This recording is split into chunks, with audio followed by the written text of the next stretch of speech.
오늘 우리에게 주시는 하나님의 말씀은 사도행전 4장 1절에서 12절까지 말씀입니다. 한 절씩 교독하겠습니다. 사도들이 백성에게 말할 때에 제사장들과 성전 맡은 자와 사두개인들이 이르러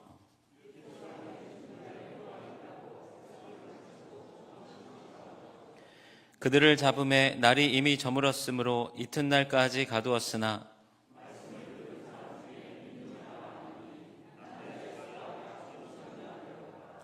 이튿날 관리들과 장로들과 서기관들이 예루살렘에 모였는데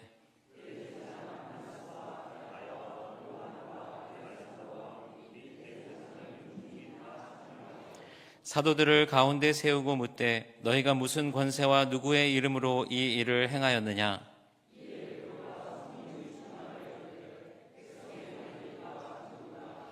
만일 병자에게 행한 착한 일에 대하여 이 사람이 어떻게 구원을 받았느냐고 오늘 우리에게 질문한다면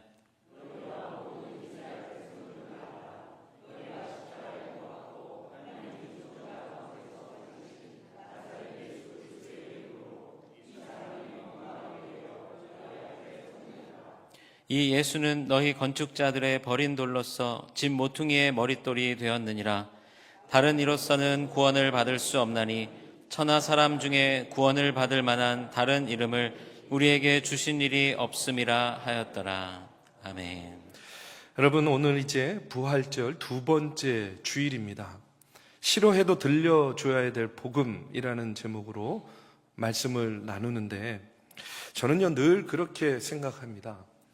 우리 기독교는 고난의 종교가 아니라 부활의 종교입니다.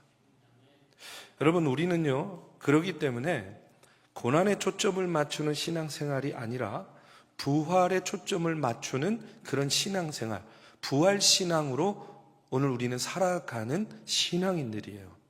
근데 우리가 보면 너무 고난에 초점을 맞추는 경향이 있습니다.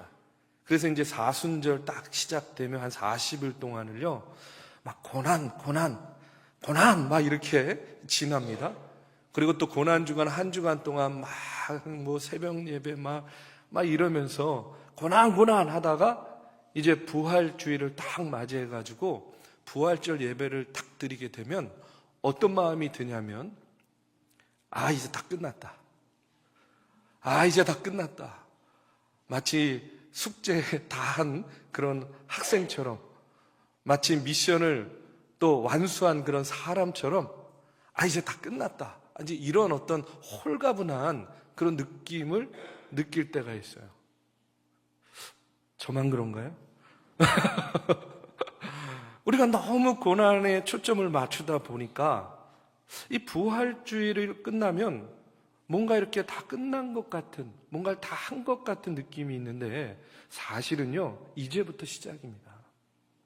우리의 신앙은, 우리의 믿음 생활은요 이제부터가 진짜라는 거예요. 부활하신 주님과 함께, 또 보혜사 성령님과 함께 우리가 하나님 앞에 갈 때까지 부활의 소망 가운데, 그리고 또 부활의 영광에 참여하려고 예수 그리스도의 그 부활을 널리 전하고 증거하는 그런 삶, 우리가 이제부터 살아가야 될, 하나님 앞에 설 때까지 살아야 될 그런 신앙인의 모습이라는 겁니다. 여러분, 우리가 지금 교회에 나와서 예배하죠. 교회에서 신앙생활 합니다. 그런데 한번 잘 생각해 보세요. 교회의 탄생이요 어디에서부터 시작됐는가? 무슨 일로부터 시작됐는가? 여러분, 교회는 부활을 시작으로 시작됐습니다.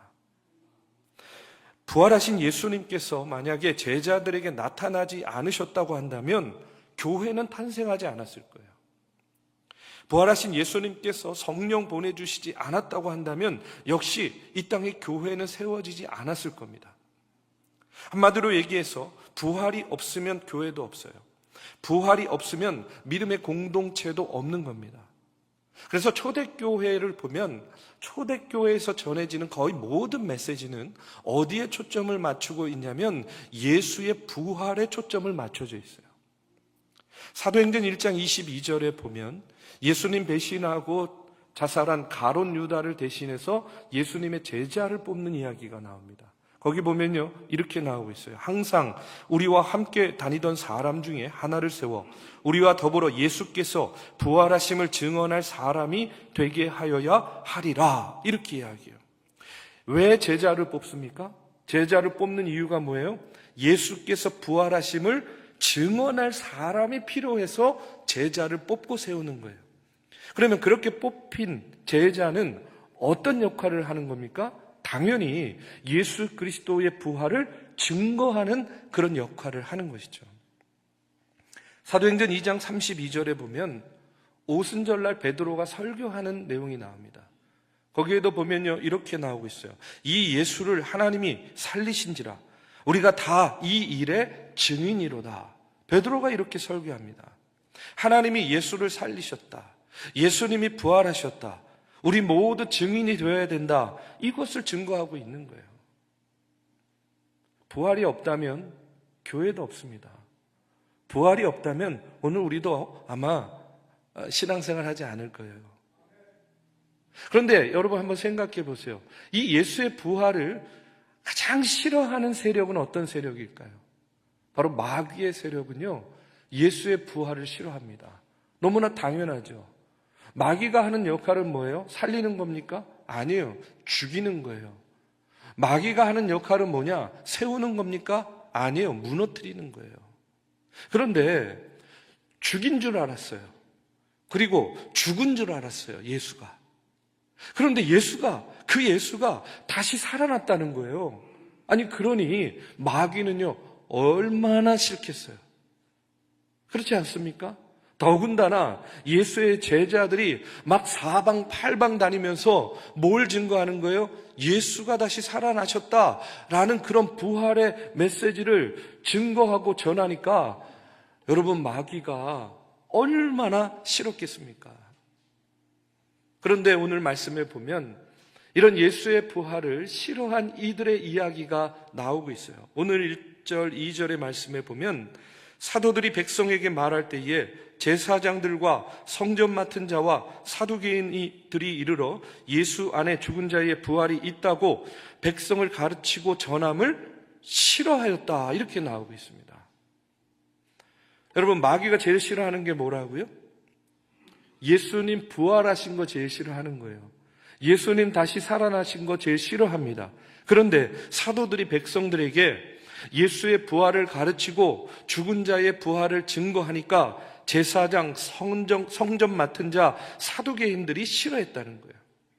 여러분, 사두개인들은 어떤 사람들이냐면 대단히 합리적인 사람들이에요. 그들은 무엇을 믿었냐면 모세 오경을 믿는 사람들이었습니다. 모세 오경만 믿고 그들은 부활을 믿지 않았어요. 그래서 사도행전 23장 8절에 보면 사두개인들에 대해서 이렇게 이야기합니다. 이는 사두개인은 부활도 없고 천사도 없고 영도 없다 하였다. 이렇게 나오고 있어요. 사두개인들은 부활 믿지 않는 사람들이에요. 그런데 예수님 부활했다, 부활을 증거하니까 당연히 싫은 거예요. 싫었어요. 근데 저는 오늘 이 말씀을 이렇게 묵상하면서 그런 생각 들었습니다. 여러분, 그러니까 더 그들에게 부활을 증거해야 되지 않겠습니까? 듣기 싫어하니까, 믿지 않으려고 하니까, 꺼려 하니까 오히려 그런 이들에게 이 예수 그리스도의 부활을 더 전하고 증거해야 된다는 거예요. 여러분, 세상을 보면 사두개인들과 같은 사람들이 얼마나 많이 있습니까? 예수 믿으라고 하면, 예수가 부활했다고 하면, 아니 어떻게 죽은 사람이 부활해? 말도 안 되는 소리 하지 마. 어떻게 예수만이 유일한 구원의 길이야? 그런 게 어딨어? 아주 듣기 싫어합니다. 아주 거부합니다. 믿으려면 너나 믿어. 그런 사람들 얼마나 많이 있어요. 그런데 여러분, 사람들이 싫어한다고, 사람들이 듣기 싫어한다고 예수의 부활이 없어지는 겁니까? 여러분, 싫어한다고 봤어도 못 본 척하고, 싫어한다고 만났는데 못 만난 척하고, 싫어한다고 입 꾹 닫고 모른 척하고, 여러분, 우리가 가만히 있어야 되겠습니까? 저는요, 이렇게 믿습니다. 우리는 우리 믿는 사람들은, 우리 예수 믿는 사람들은 세상 사람들이 듣기 좋은 말을 하는 사람들이 아니라 세상 사람들이 꼭 들어야 될 진리의 말씀을 전하는 사람들이 되어야 된다는 거예요. 다시 한번 말씀드립니다. 우리는 세상 사람들, 그들이 듣기 좋은 말을 외치는 것이 아니라 그들이 꼭 들어야 될 진리의 말씀을 전하고 외치는 그와 같은 사명이 우리에게 있다는 거예요. 이것이 바로 오늘 부활을 믿는 우리가 해야 될 일이라는 겁니다. 우리가 꼭 기억해야 될 것은 뭐냐면 싫어해도 들려주고 전해야 될 메시지가 있어요. 그게 뭡니까? 바로 부활이라는 거예요. 예수님 부활했다는 겁니다. 여러분 잘 보십시오. 기독교의 메시지는요, 세상하고 이렇게 충돌할 수밖에 없어요. 예수님 부활하셨다라는 거 세상 사람들 별로 듣기 좋아하지 않습니다. 세상 사람들에게 천국이 있다, 지옥이 있다, 예수 믿어야 천국 간다, 예수 믿지 않으면 지옥 간다, 여러분 이런 말 하면요 굉장히 듣기 싫어해요. 그런데 여러분 우리 믿음의 핵심이 그거 아니겠습니까? 여러분 예수님 왜 믿죠? 너무 분위기가 제가 여러분들을 다그치는 게 아니라 물어보는 거예요. 여러분 예수 믿는 이유가 뭐예요? 이 땅에 살면서? 네? 네, 간단합니다. 여러분 예수 천당, 불신, 이게 굉장히 좋은 함축적인 메시지인데 사실 이상하게 사용해가지고 우리가 마치 이 메시지가 격이 떨어지는 것처럼 생각하는데 여러분 그렇지 않아요. 너무나 간단 명료합니다. 예수 믿는 이유, 우리가 이 땅에 예수님 믿고 예수님처럼 살다가 어떻게 해요? 하나님 부르심 받았을 때에 어디에 가는 거예요? 천국 가는 거예요. 복잡한 게 아닙니다. 그런데 여러분 세상 사람들은 이런 이야기 듣고 싶어 하지 않아요. 그런 거 있으면 너 나가라 막 이러잖아요. 그런데 우리의 믿음의 핵심이 그건데 사람들이 듣기 싫어한다고, 믿지 않으려고 한다고 여러분 그것을 전하지 않으면 어떻게 하겠냐는 거예요. 세상 사람들이 듣기 좋아하는 말들이 있어요. 구제하자, 봉사하자, 헌신하자, 착하게 살자, 정직하게 살자, 법 없이도 살자. 여러분 근데 제가 누누이 얘기하는데 여러분 이런 윤리적인, 기본적인 어떤 도덕적이고 윤리적인 얘기 당연히 좋아하죠. 필요하죠. 그런데 이런 보편적인 윤리는요, 교회가 말하지 않아도 예수 믿던 믿지 않던 우리 다 그렇게 당연히 살아야 되는 일들입니다. 그러면 여러분 교회가 해야 될 일은 무엇인가? 예수 믿는 우리가 그것들을 뛰어넘어서 세상에 들려줘야 될 가장 중요한 메시지는 무엇인가? 여러분 예수 그리스도의 부활을 증거하는 거예요. 사도들이 예수의 부활을 증거하고 가르치니까 싫어하는 사람들이 있었던 것처럼 오늘 우리가 예수 그리스도의 부활의 복음을 전할 때에 역시 싫어하는 사람들이 있습니다. 아니요, 너무나 많이 있습니다. 그런데 문제는 뭐냐면 그들도 싫어하지만 예수 믿는 우리, 부활을 믿는 우리도 그 부활의 메시지를 전하고 증거하는 일에 있어서 굉장히 불편하고 어려워한다는 거예요. 제가 이유가 무엇일까 곰곰이 생각을 해보니까 우리 안에 두려움이 있어요. 어떤 두려움이 있냐면 거절에 대한 두려움이 있어요. 우리가 예수 그리스도의 복음을 전하고 증거했을 때 거절당하는 것에 대한 두려움이 있어요. 한참 교회가 부흥할 때 저 어린 시절에요. 교회마다 어느 교회든지 전도팀이 있었습니다. 그래서 그 전도팀이요, 항상 교회 앞이나 주변에 나가서 가가호호 전도도 했지만 앞에 서가지고요, 전도지 나눠줬어요. 저도 어렸을 때 부모님 따라서 가끔 이제 나가서 같이 전도지를 돌렸어요. 그런데 문제는 뭐냐면 잘 받아요. 잘 받으면 고맙죠. 그런데 한 몇십 분 지나가지고 이렇게 옆을 보면요, 저쪽 쓰레기통에 전도지가 가득 차 있는 거예요. 그거 보면 굉장히 어린 마음에 상처가 됐습니다. 또 전도지 주면요, 어떤 분은요, 그냥 안 받으면 되잖아요. 그렇죠? 근데 꼭 한마디예요. 야, 너나 믿어. 이러면서 굉장히 약간 이렇게 적대하면서 이렇게 받지 않고 지나가요. 그러면 또 어린 마음에 상처가 됐어요. 이제 그런 경험들을 갖고 있다가 이제 목회하면서도요, 청년들하고 예전에 일본 선교 많이 갔습니다. 일본 선교 가가지고 전철역 앞에서 전도지 들고 이제 오는 사람들한테 이제 전도지를 나눠주려고 하면 일본 사람들이 쭉 오다가 우리를 보고요, 마치 벌레 보는 것처럼 보면서 일로 삥 이렇게 돌아가요. 마주치지 않으려고. 그럴 때마다 굉장히 마음에 상처가 됐어요. 여러분, 목사인 저도 그렇게 거절당할 때에 굉장히 마음에 상처가 되고 그 거절에 대한 두려움이 있는데 여러분들은 오죽하시겠냐는 거예요. 그런데 여러분, 한번 생각해 보십시오. 그런 상처가 있고 그런 거절감이 있지만 그렇다고 해가지고 우리가 그것을 멈추고 안 하면 또 어떻게 되겠습니까? 어떤 권사님은요, 이런 얘기 하시더라고요.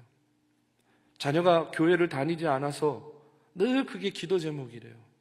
목사님, 저희 아이가 정말 부모 말 잘 듣고 부모 말에 순종 잘하는 아이인데 교회 나가자는 얘기만 하면 딴 건 다 좋은데 제발 그 소리만 하지 말라고 너무 싫어한다는 거예요. 어떻게 하면 좋아요? 이제 이러면서 기도 부탁하시는 분들이 있습니다. 그런데 여러분, 그 상황과 그 마음 잘 알죠. 근데 중요한 건 뭐냐면 싫어한다고, 꺼려한다고, 그렇다고 안 하겠습니까? 어렵고 힘든 일이지만 결국 우리는 그것을 뛰어넘어야만 예수 그리스도의 복음을 전하고 증거할 수 있는 것이죠. 부활이 진리고 부활이 생명이라고 믿으니까 그 거절감 뛰어넘고 그 싫어하는 것 뛰어넘는 것, 그것이 부활을 믿는 우리들, 부활을 우리가 전해야 될 부활의 증인된 우리들이 오늘 해야 될 귀한 사명이라고 믿습니다. 또 하나 오늘 말씀해 보면 제사장과 성전 맡은 사람들이요, 싫어하는 것이 있어요. 그게 뭐냐면 오늘 말씀에 보면 가르치는 것을 싫어했다, 이렇게 나오고 있습니다. 여러분, 제사장, 성전 맡은 사람들이 제사 이외에 주로 하는 일이 무엇이냐면 가르치는 일이었어요. 율법을 가르치고 제의를 가르치죠. 그런데 여러분, 가르치는 사람들이 제일 싫어하는 것이 뭐냐? 다 그런 건 아닌데 자기를 가르치려고 하면 싫어합니다. 가르치는 사람들이요, 자기를 가르치려고 하면 잘 못 받아들여요. 그래서 가르치기 제일 힘든 사람들 중에, 이렇게 얘기하면 안 되는데, 선생님들하고, 우리 이게 선생님들이 하필 많죠? 교수님들하고, 오해하지 마십시오. 또, 그 다음에 이제, 목사님들 가르치는 거 굉장히 어렵습니다. 자, 막 생각하지 마세요. 다 그런 거 아니에요. 우리 교회 분들은 안 그렇습니다. 그래가지고요, 제가 참 힘든 자리가 어떤 자리냐면, 저희 학교 가가지고 선생님들 신학 연수할 때, 참 그때 그 자리가요, 얼마나 힘든지 몰라요. 예전에 한번 남서울대학교 교직원 예배 설교를 부탁받아서 학교에 가가지고 교수님, 교직원 앞에서 설교하는데요, 한 40분 설교했는데 너무너무 힘들었습니다. 그래서 그때 다시는 학교에서는 설교하지 말아야지, 막 이런 마음도 가졌어요. 근데 뭐니 해도 제일 힘든 대상이 또 누군지 아십니까? 목회자들이에요, 목회자들. 여러분, 목사님들 앞에 놓고 설교해가지고 그 목사님들에게 은혜를 줬다? 은혜를 끼쳤다? 와, 그거는요, 정말 대단한 일입니다. 가르치는 사람들은요, 가르침 받는 거 굉장히 싫어해요. 저도 목사지만 참 여러분, 이 목사가요, 다른 목사의 설교를 듣고 은혜 받는 거 어려워요. 인정하는 거 참 어렵습니다. 그래서 목사야말로 하나님 앞에서 겸손함이 없으면요, 어중간한 존재가 되는 거예요. 말씀을 전하면서 정작 말씀을 안 듣는 존재. 그게 얼마나 이상한 존재입니까? 그렇죠? 그래서 항상 저는 기도합니다. 하나님, 제가 하나님의 말씀을 전하는 목회자의 길을 걷고 있지만 다른 이들의 말씀에 은혜 받게 하여 주시옵소서. 지난 우리 고난주간 특별 저녁 예배 때 우리 부목사님들과 함께 이렇게 하루하루 설교를 하는데 정말요, 진심으로 얼마나 큰 은혜를 받았는지 몰라요. 제가 말씀을 듣고 은혜를 받으니까 저도 또 말씀을 전할 그런 힘이 생기더라고요. 여러분, 우리가 늘 언제나 하나님 앞에 겸손함으로 배우려고 해야 됩니다. 특별히 예수 오래 믿다 보면요, 다 들은 얘기, 다 아는 얘기처럼 들리죠. 그런데 정말 우리가 여러분 50년, 60년 신앙생활 하면 예수님에 대해서 다 알게 되나요? 여러분, 우리가 진리의 말씀에 통달하게 됩니까? 다닐 만큼 다녔고, 들을 만큼 들었고, 알 만큼 안다, 그렇게 생각하시나요? 여러분, 내가 본다고 내가 본 게 다가 아닙니다. 내가 듣는다고 내가 들은 게 그것이 다가 아니에요. 우리는 아직도 알지도 못하고, 우리는 아직도 깨닫지 못하고, 우리는 아직도 경험하지 못한 하나님의 그 영적인 신비가요, 아직도 얼마나 많고 얼마나 놀랍고 얼마나 가득한지 모릅니다. 그렇기 때문에 우리는 늘 겸손한 마음으로 오늘도 우리가 하나님 앞에 기도해야 됩니다. 하나님, 내 마음 열어주세요. 하나님, 내 귀를 열어주세요. 하나님, 배우는 일에 진심이게 해주세요. 여러분, 우리가 기도해야 됩니다. 그래서 교만한 사람들, 듣기 싫어하고 배우기 싫어하는 사람들에게 예수 그리스도의 복음을 가르치고 전하는 일에 오늘 저와 여러분이 더욱더 힘쓰는 그와 같은 자들이 되어야 될 줄로 믿습니다. 마지막으로, 그런데 제자들이 이렇게 싫어하는 이들에게 부활을 증거했어요. 그런데 어떤 일이 일어나냐면 3절에 보니까 그들을 잡음에 날이 이미 저물었으므로 이튿날까지 가두었다라고 나옵니다. 듣기 싫으니까 어떻게 해버렸어요? 제자들을 감옥에 가둬버렸어요. 부활의 복음을 전했는데, 예수 그리스도의 복음을 전했는데 지금 뭘 당하게 된 겁니까? 핍박을 당하게 된 거예요. 여러분, 우리가 예수 믿으면요, 핍박이 없습니까? 예수 믿으면 다 만사형통합니까? 그러면 좋겠는데, 우리가 다 우리의 인생의 경험을 통해서 알잖아요. 예수 열심히 믿을 때에도, 하나님의 말씀대로 살려고 몸부림칠 때에도 여러분, 뭐는 있어요? 핍박이 있고 어려움이 있고 고난이 있다는 거예요. 이유가 뭐겠습니까? 지난주에도 말씀을 드렸지만 우리가 예수 잘 믿으면 믿을수록 공격당하는 이유가 뭐라고요? 살아있기 때문이라는 거예요. 예수님이 살아있기 때문에, 그리고 그 예수를 믿는 우리의 영혼이 살아있기 때문에 여러분, 우리가 공격받는 거예요. 그래서 공격도 없고 핍박도 없고 비난도 없어요. 그러면 죽은 겁니다. 살아있으면 반드시 공격받게 되어 있어요. 여러분, 마귀가 가만 내버려 두겠습니까? 제자들이 부활의 메시지 증거하니까 어떻게 해요? 공격해요. 핍박해요. 심지어는요, 감옥에 가두어 버렸어요. 그런데 놀라운 것은 뭐냐면 4절에요, 반전이 일어납니다. 어떤 반전이냐면, 말씀을 들은 사람 중에 믿는 자가 많으니 남자의 수가 약 5천이나 되었더라. 여러분, 이게 무슨 말이에요? 핍박을 당했습니다. 어려움 당했어요. 심지어는 더 이상 예수의 부활을 증거하지 못하게 감옥에 가둬버렸어요. 그런데 어떤 일이 벌어졌습니까? 남자가요 5천 명이나 믿고 회심하는 놀라운 축복과 부흥의 역사가 나타났다는 거예요. 여러분, 이게요 대단히 중요한 말씀인데, 저도 이렇게 목회를 해보다 보면 반대가 있는 곳에, 어려움이 있는 곳에 오히려 부흥이 있는 것을 참 많이 경험합니다. 핍박이 있는 곳에 부흥이 있고, 고난이 있는 곳에 생명의 꽃이 피어나고 그것이 자라서 열매 맺는 경우를요, 얼마나 많이 보는지 몰라요. 그러니까 신앙의 역설은 뭐냐? 핍박과 동시에 뭐도 있다는 거예요? 축복도 있다는 거예요. 여러분 믿으시기를 주님의 이름으로 축복합니다.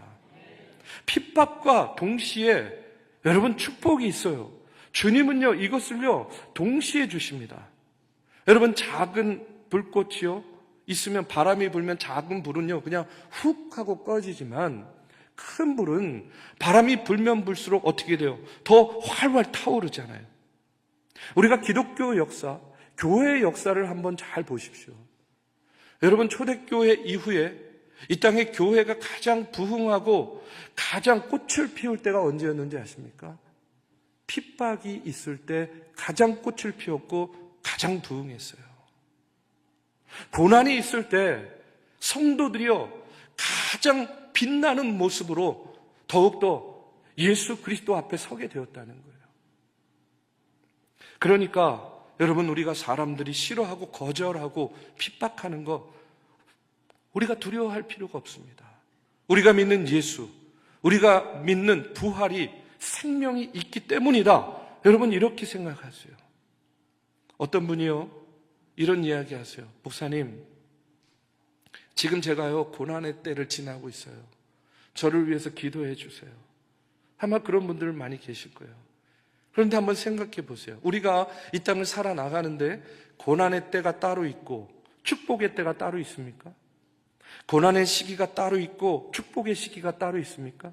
그래서 고난의 시기가 딱 끝나면 이제 끝, 고난 끝. 자, 이제부터는 축복 시작. 그래서 축복이 시작되고 축복의 시기가 또 딱 끝나면 이젠 축복이 끝났구나. 이제는 고난의 시기가 시작되고. 여러분 이게 아니잖아요. 고난의 때에도요, 고난의 시기에도 잘 들여다보면 순간순간 하나님의 축복이 임하는 것을 보게 돼요. 반대로요, 축복의 때에도 또 순간순간 예기치 못한 어려움과 고난에 직면하게 됩니다. 무슨 얘기냐면 고난과 축복, 축복과 고난은요 다 섞여 있다는 거예요. 주님께서 그렇게 역사하십니다. 여러분 한번 광야를 생각해 보세요. 광야를 지나는 이스라엘 백성들, 광야는 고난입니까? 축복입니까? 고난이죠, 고난. 그런데 그 광야 40년의 그 고난의 행군 가운데에 고난만 있었습니까? 아니죠. 하나님께서요 만나와 메추라기로 먹여주셨잖아요. 목마르면요 반석에서 바위에서요 물이 터져 나오잖아요. 구름 기둥과 불 기둥으로 그들의 걸음을 밤낮 없이 인도해 주셨잖아요. 여러분 광야 고난입니까? 축복입니까? 고난도 축복도 다 함께 있었다는 거예요. 오늘 우리가 꼭 기억해야 될 것은 고난의 시기에도 축복의 시간이 있고 또 축복의 시기에도 고난의 때가 있습니다. 다 섞여 있는 거예요. 다만 비율적으로 어느 것이 더 많은가의 차이만 있을 뿐이지 결국은 다 섞여 있는 거예요. 그렇기 때문에 여러분 오늘 말씀을 통해서 다시 한번 저는요 확신하시기를 바랍니다. 우리가 고난 가운데서도 부활의 주님을 붙들게 되면 하나님께서 그 고난과 동시에 그 고난보다 더 큰 축복을 주신다는 거예요. 여러분 고난이 있어도 고난보다 더 큰 축복 받으면 되잖아요. 저는요 오늘 말씀을 묵상하면서 그런 생각 한번 해봤어요. 제자들이 이 부활을 증거했을 때 이제 그들을 감옥에 가두니까 얼마나 되는 사람이 5,000명이나 되는 사람들이 예수를 믿게 된 거잖아요. 무슨 생각이 들었냐면 그러면 뭐 감옥에 갇힐만 하다 이런 생각도 들더라고요. 그래서 감옥에 갇혀가지고 감옥에 갇힐 때마다 한 번 갈 때마다 5,000명씩 막 예수를 믿게 된다면 제가 제자라면요 매일 가더라고 할 것 같아요. 아니 우리 중앙교회가요 제가 갇혀가지고요 막 부흥하게 된다면 저는요 매일 좀 저를 가두세요 하고 이렇게 부탁할 것 같아요. 여러분 어떻습니까? 고난과 축복은요 늘 섞여 있고 같이 오는 거예요. 우리가 오늘 말씀을 통해서 우리가 부활절을 보내고 부활하신 주님과 동행하는 삶을 살고 있습니다. 여러분, 부활하신 주님을 정말 믿으십니까? 여러분, 부활을 믿으십니까? 그런데 그것을 싫어하는 사람도 있고 그것을 거절하는 사람도 있고 믿지 않으려고 하는 사람들이 얼마나 많이 있어요. 그런데 우리는요, 그 싫어하는 곳, 그 거절하는 곳, 그들을 향해서 나아가야 됩니다. 그들에게 예수 그리스도의 복음을 전하고 증거하는 것이 우리의 사명이에요. 우리가 있어야 될 곳은 뭐냐? 우리를 싫어하고 핍박하는 자들이 있는 그곳에 우리가 있어야 되는 거예요. 오늘 우리 정성수 선교사님, 오류하 선교사님, 이렇게 또 두 분이 마침 또 연애 때문에 한국에 오셔서 예배에 참석했는데, 우리가 저분들 위해서 열심히 기도해야 되는 이유도 저는 바로 거기에 있다고 생각해요. 가장 싫어하는 사람들이 많은 곳에서 가장 핍박과 어쩌면 가장 고난이 큰 그 자리에서 여러분, 예수 그리스도의 그 부활의 복음, 부활의 메시지를 전하고 증거하는 그 같은 귀한 사명 감당하는 거 아니겠습니까? 여러분, 그 사명을 위해서 수고하고 헌신하는 그 같은 우리 선교사님, 목사님 위해서 여러분, 우리가 더욱더 마음을 모으고 기도해야 될 줄로 믿습니다. 우리가 있어야 될 곳은 우리를 싫어하고 핍박하는 이들이 있는 곳입니다. 예수님 살아계시고 복음이 생명이 있기 때문에 핍박이 있는 것은 너무나 당연한 일입니다.